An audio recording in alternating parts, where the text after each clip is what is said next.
Hi guys, நம்ம long video post பண்ணி ரொம்ப நாள் ஆயிடுச்சு. ஸோ இனி வரக்கூடிய வீடியோஸ் எல்லாமே உங்களுக்கு லாங் வீடியோவாகவும் அதுவும் உங்களுக்கு டுட்டோரியல் வீடியோவாக தான் இருக்க போகுது.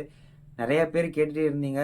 ஸோ சொல்லித்தாங்க எப்படி செய்கிறது, நாங்களும் கற்றுக்குறோம் அப்படின்ற மாதிரி நிறைய பேர் கமெண்ட்ஸ் சொல்லியிருந்தீங்க, பர்சனலாக மெசேஜ் பண்ணி சொல்லியிருந்தீங்க. ஸோ உங்களுக்காக தான் இந்த ஒரு ஐடியாவை நான் எடுத்திருக்கேன். ஸோ இனி வரக்கூடிய வீடியோஸ் எல்லாமே இது வரைக்கும் நீங்கள் பார்த்த எல்லாமே பார்த்தீங்கன்னா ஒரு ஸ்பீட் மூமெண்ட்டில் இருக்கக்கூடிய வீடியோஸாக தான் இருந்தது.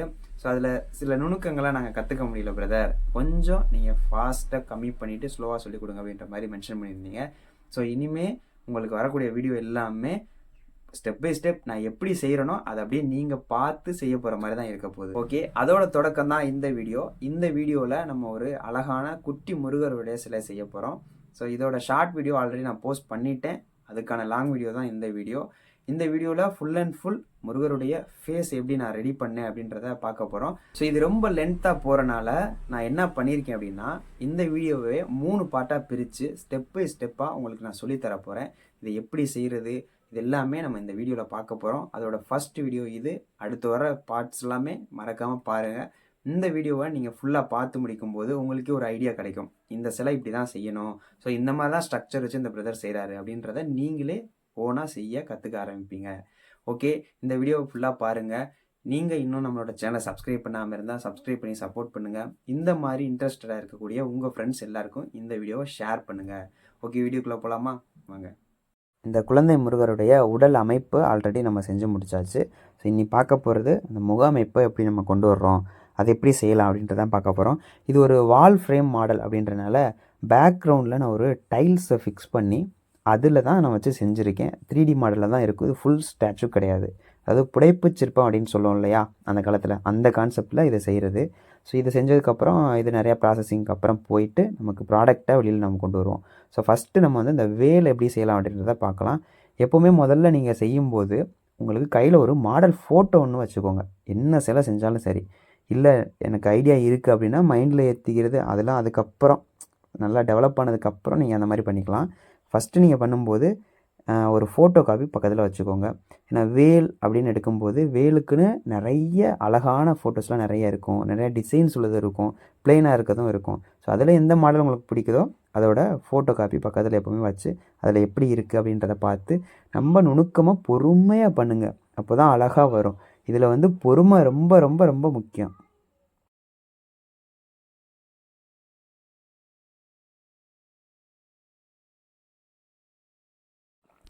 பொறுமையாக இருக்கணும் அப்படின்னு நான் ஏன் மென்ஷன் பண்ணுறேன்னா, ஏன்னா நான் அதில் அனுபவப்பட்டவன். ஸ்டார்டிங்கில் நான் பண்ணும்போது எனக்கு நான் நினச்சது வராட்டி எனக்கு அப்படியே எப்படி சொல்கிறது, மைண்ட் ஒரு மாதிரி ஆயிடுவேன். எனக்கு சரியாக வராட்டி எனக்கு மனசுக்கே பிடிக்காமல் வேலையை பார்க்காம போட்டு வந்துடுவேன். அப்புறம் கொஞ்சம் நேரம் ரிலாக்ஸ் ஆகி அதுக்கப்புறம் எதனால் நமக்கு வரல, என்ன மிஸ்டேக் அப்படின்றத பார்த்து அதுக்கப்புறம் இதை நான் எப்போ சொல்கிறேன்னா, ஸ்டார்டிங் ஸ்டேஜில் நான் வந்து அப்போ தான் சின்ன சின்னதாக பண்ண ஆரம்பிக்கும் போது இந்த மாதிரிலாம் இருக்கும். ஸோ அந்த மாதிரி உங்களுக்கும் வரும். அதெல்லாம் கண்ட்ரோல் பண்ணி பொறுமையாக அந்த பட்டையும் அதில் வைக்கக்கூடிய அந்த பொட்டும் தான், அது வச்சா தான் வேல் வந்து முழுமை பெறும். ஸோ அந்த 3 பட்டை கோடுமே வந்து கரெக்டாக ஒரே அளவாக வைக்கணும். அதுக்கு பார்த்தீங்கன்னா சின்னதாக நீங்கள் கையிலே வச்சு அதை உருட்டி ஃபோல்ட் பண்ணிவிட்டு அதுக்கப்புறம் நீங்கள் கரெக்டாக கட் பண்ணி எடுத்து 1 by 1 அடுக்கிட்டு ப்ரெஸ் பண்ணி விட்டிங்கனாலே அது கரெக்டாக ஒட்டிக்கிட்டோம். இதில் ஒரு முக்கியமான விஷயம் கிளே கிராஃப்டில் நீங்கள் பார்க்க வேண்டிய விஷயம், நீங்கள் நார்மலாக ஒரு மாடல் மட்டும் செய்கிறீங்க அப்படின்னா ரொம்ப ப்ரெஸ் பண்ணணும்னு அவசியம் கிடையாது. இல்லை நான் டெரக்கோட்டாவில் பண்ண போகிறேன், இதை நான் செஞ்சுட்டு இதை ஹீட் பண்ணி நான் அடுத்த ப்ராசஸ் கொண்டு போகிறேன் அப்படின்ற பட்சத்தில் நல்லா டைட்டாக வந்து அதை அமுக்கி விடணும். அமுக்கிட்டு அதுக்கப்புறம் நீங்கள் வந்து டூல்ஸ் வச்சு ஹேண்டில் பண்ணிக்கலாம். ஏன்னு பார்த்தீங்கன்னா நம்ம ஹீட்டிங் ப்ராசஸ், அதாவது சூளைக்கு கொண்டு போகும்போது ஹீட்டிங்கில் அந்த ஜாயிண்ட்லாம் கரெக்டாக பிடிக்காது அப்படின்னாமே எடுத்துகிட்டு தனியாக வந்துடும். அது பிடிக்காது, எடுத்து தனியாக உளுந்துடும். அதனால் நான் சொல்கிறேன், நல்லா வந்து கேப் இல்லாமல் அழுத்தி விட்டு செஞ்சிடணும். அதாவது என்ன கான்செப்ட்னா 2 மண்ணும் ஒன்றா சேரணும். நீங்கள் ஆல்ரெடி ஒன்று வச்சுருப்பீங்க, அது மேலே இன்னொன்று வச்சு செய்யும்போது 2மே நல்லா மிக்ஸ் ஆகிற மாதிரி அமுக்கி விட்டிங்கன்னா போதும், அவ்வளோதான். ஓகே, இப்போ இந்த பட்டை மேலே வைக்கக்கூடிய பொட்டு வந்து எப்படின்னா, நீங்கள் பொட்டு மாதிரியே ரவுண்டாக ஷேப்பாக செஞ்சு ஒட்டுறதை விட ரவுண்டாக உருண்டையாக வச்சுக்கிட்டு அதை வந்து எந்த இடத்துல வைக்க போகிறீங்களோ வச்சு அழுத்தி ரவுண்டாக கொண்டு வர்றதுக்கும் வித்தியாசம் இருக்குது. நீங்கள் நார்மலாக இந்த மாதிரி செஞ்சே ஒட்டிங்கன்னா அவ்வளோவா பிடிக்காது, அதில் வந்து ஒட்டிக்கிறாது. நீங்கள் வச்சு ப்ரெஸ் பண்ணும்போது அதோட 2 மண்ணும் ஒன்றா சேரும்போது அது சீக்கிரம் எடுத்துக்கிட்டு வராது. ரவுண்ட் ஷேப்பும் நீட்டாக கிடைக்கும். ஓகேங்களா? அந்த விஷயங்கள் எல்லாத்தையுமே நல்லா நோட் பண்ணி பண்ண பழகுங்க. ஓகே, இப்போ வந்து ஃபேஸ் ஸ்ட்ரக்சருக்கு நம்ம கொண்டு வரலாம். நான் ஒரு ஐடியாவில் ஒரு ஃபோட்டோ மாடல் வச்சு தான் இந்த முருகர் ஸ்டாச்சு செஞ்சேன். ஸோ அது போக இன்னொரு விஷயம், இந்த முருகர் வந்து குழந்த மாதிரி வரணும் அப்படின்ற மாதிரி எதிர்பார்த்தனால, குழந்தையோட ஃபேஸ் ஸ்ட்ரக்சர் பொதுவாக எப்படி இருக்கும், நல்லா உருண்டை ஷேப்பாக இருக்கும், சின்ன முகமாக இருக்கும், கண்ணெல்லாம் கொஞ்சம் பெருசாக இருக்கும். அதுதான் கான்செப்ட். அதை ஃபஸ்ட்டு நம்ம மைண்டுக்குள்ளே கொண்டு வரணும்.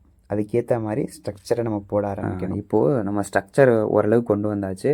இதுக்கப்புறம் மேலே டீட்டெயில்ஸ் எல்லாமே முடிச்சுட்டு லாஸ்ட்டாக ஃபேஸ் கொண்டு வரலாம். ஏன்னா ஒரு சிலர் எப்படி பண்ணுவாங்கன்னா, ஃபேஸை முதல்ல செஞ்சுருவாங்க, அதுக்கப்புறம் மற்ற டீட்டெயில்ஸ் எல்லாமே பண்ணுவாங்க. பட் நான் இது வரைக்கும் பண்ணது கிடையாது. ஃபேஸை வந்து கடைசியாக தான் பண்ணுவேன். ஏன்னா நம்ம கொடுத்துருக்க அந்த ஸ்ட்ரக்சருக்கு ஏற்ற ஃபேஸை கொண்டு வரணும்னா அப்போ தான் முடியும். அப்போ பெரும்பாலும் நான் டூல்ஸ் யூஸ் பண்ண மாட்டேன். ஸ்ட்ரக்சர் எல்லாமே கையிலே தான் கொண்டு வருவேன். அதுக்கப்புறம் தான் டூல்ஸை வச்சு ஃபினிஷிங் ஒர்க் பண்ணுவேன். இப்போது மினியேச்சர் ஒர்க்கு அதிகம் பண்ணுறனால இப்போது டூல்ஸ் எல்லாமே யூஸ் பண்ண ஆரம்பிச்சிருக்கேன். ஸோ நீங்கள் ஸ்டார்டிங் ஸ்டேஜில் பண்ணும்போது டூல்ஸ் தயவு செஞ்சு பண்ணாதீங்க, கையாலே பண்ணுங்கள். அப்போ தான் உங்களுக்கு ஸ்ட்ரக்சரை கொண்டு வரதான் மெயின். நம்ம கையால் தொட்டு பண்ணும்போது எப்படி சொல்கிறது, அதோடய ஃபீலிங்ஸே வேறு மாதிரி இருக்கும். நீங்கள் ட்ரை பண்ணி பாருங்கள். கண்டிப்பாக என்ன சொல்கிறது, ஒரு சிலை செய்யும்போது ரொம்ப உள்ளார்ந்து செய்யுங்க. மனசு வந்து எந்த இதையும் பற்றி கேர் பண்ணாமல் நீங்கள் பாட்டுக்கு ஒரே கான்செப்டில் ஒரே மைண்ட் செட்டில் பண்ண ஆரம்பிச்சிங்கன்னா ரொம்ப ரொம்ப ரொம்ப தெளிவாக செய்ய முடியும். ஓகே, இப்போது இந்த தலையில் வச்சுருக்க கிரீடம் வந்து ஒவ்வொரு தெய்வத்துக்கும் ஒவ்வொரு மாதிரி இருக்கும். ஓகேவா? அது வந்து இந்த ஆகம விதிப்படி இப்போ சிவபெருமான் அப்படின்னா அவருக்குன்னு ஒரு கிரீடம் இருக்கும். பெருமாள் அப்படின்னா அவருக்குன்னு ஒரு மாதிரியான ஸ்ட்ரக்சர் இருக்கும். இது போக ஆண் தெய்வம் பெண் தெய்வம்னு சொல்லி வேறுபாடு இருக்கும். அவங்களுக்கும் அந்த சிலைகளுடைய அந்த கிரீடம் வேறுபடும். இன்னொரு விஷயம் என்னென்னா, அந்த சிலைகள் வடிக்கப்பட்ட காலத்துக்கு ஏற்ற மாதிரி அந்த உருவமைப்பு மாறுபடும். இப்போ சோழர் காலத்தில் இருக்கக்கூடிய சிற்பங்கள் அது வேறு மாதிரி இருக்கும், பாண்டியர் காலத்தில் இருக்கக்கூடிய சிற்பங்கள் வேறு மாதிரி இருக்கும், பல்லவர் கால சிற்பங்கள் அது கொஞ்சம் டிஃப்ரெண்ட்டாக இருக்கும். ஒவ்வொரு இதுலேயும் ஒவ்வொரு யூனிக்னஸை காட்டியிருப்பாங்க, ஒவ்வொரு டீட்டெயில்ஸும் தனித்தனியாக வித்தியாசப்படும். ஸோ அந்த மாதிரி ஒவ்வொரு தெய்வத்துக்கும் ஒவ்வொரு மாதிரியான அந்த கிரீடம் அமைப்பு வந்து இருக்கும். ஸோ நம்ம இப்போ குழந்தை முருகர் பண்ணுறனால அதுக்கு ஏற்ற ஸ்ட்ரக்சர் மாதிரி தான் இருக்கணும். அந்த எப்படி சொல்கிறது, அந்த குழந்தை ஃபேஸுக்கு ஏற்ற மாதிரி கொஞ்சம் அகலமாக சின்னதாக ரொம்ப உயரம் இல்லாமல் அப்படி வச்சா தான் அது பார்க்கறதுக்கு லட்சணமாக இருக்கும். இப்போது ஓரளவுக்கு நம்ம அந்த ஃபேஸோட ஸ்ட்ரக்சர் அந்த ரவுண்ட் ஷேப்பை கொண்டு வந்தாச்சு. அதுக்கப்புறம் கண்ணுக்குள்ள அந்த குழி, மூக்கு எப்படி செய்யணும் அப்படின்றது எல்லாமே நம்ம பார்த்து ஒவ்வொன்றையுமே ரெஃபரன்ஸுக்கு ஒரு ஃபோட்டோ காப்பி பக்கத்தில் எப்போவுமே வச்சுக்கோங்க. அதை பார்த்து ஒவ்வொரு விஷயமா ரொம்ப நுணுக்கமாக பார்த்து பண்ணுங்கள், பொறுமையாக பண்ணணும். ஏன்னா இது வந்து இப்போ இந்த வீடியோவில் பார்க்குறதுக்கு உங்களுக்கு கரெக்டாக 9 நிமிஷம் இருக்குது அப்படின்றத பட்சத்தில் இது 9 நிமிஷத்தில் நடந்த வேலை கிடையாது, மணிக்கணக்காக ஆகியிருக்கும். ஸோ வீடியோ கொஞ்சம் ஃபாஸ்ட்டாக இருக்கனால உங்களுக்கு அப்படி தெரியுது. கிட்டத்தட்ட இந்த சிலை செஞ்சு முடிக்கிறதுக்கு எனக்கு 5 மணி நேரம் டைம் ஆகிடுச்சு. ஃபுல்லாக தொடர்ச்சியாக நான் பண்ணலை, டைம் கால்குலேட் பண்ணும்போது 5 hours ஆயிடுச்சு.